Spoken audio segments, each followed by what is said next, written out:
ભાવનગર ઝેરી દારૂ કાંડ મુદ્દે કોંગ્રેસના રાષ્ટ્રીય પ્રવક્તા અને પૂર્વ સાંસદ શક્તિસિંહ ગોહિલે પ્રતિક્રિયા આપી છે। તેમણે ભાવનગરમાં ઝેરી દારૂના કારણે અનેક લોકોના મોત થયા હોવાનો આક્ષેપ કર્યો છે।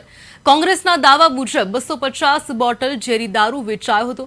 પ્રથમ મૃત્યુ સમયે બેદરકારી દાખવવામાં આવી હોવાનો તેમજ પોસ્ટમોર્ટમ કર્યા વિના મૃતદેહ ઉજ્જૈન લઈ જવા દેવામાં આવ્યો હોવાનો પણ આક્ષેપ કરવામાં આવ્યો છે। ઝેરી દારૂના કારણે કેટલાક લોકો દ્રષ્ટિ ગુમાવી અંધ બન્યા હોવાનો દાવો પણ કરવામાં આવ્યો છે। શક્તિસિંહ ગોહિલે સરકાર અને ભાજપ સામે આકરા સવાલો ઉઠાવી નૈતિક જવાબદારી સ્વીકારી રાજીનામું આપવાની માંગ કરી છે।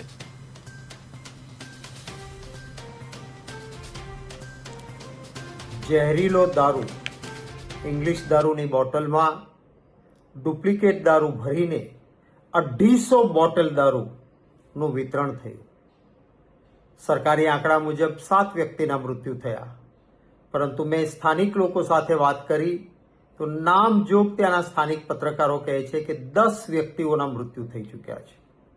કેટલાક લોકો પ્રાઇવેટ હોસ્પિટલમાં બીજે ત્રીજે આજે પણ મુશ્કેલીનો સામનો કરી રહ્યા છે। કેટલાકનો જીવ બચે પરંતુ આંખ જતી રહે, દ્રષ્ટિ જતી રહે, જોઈ ન શકે, અંધાપો આવે, આ પ્રકારની આ ઝેરી દારૂથી પરિસ્થિતિ પેદા થઈ છે। મહાત્મા ગાંધીજીના ગુજરાતમાં દારૂબંધી છે।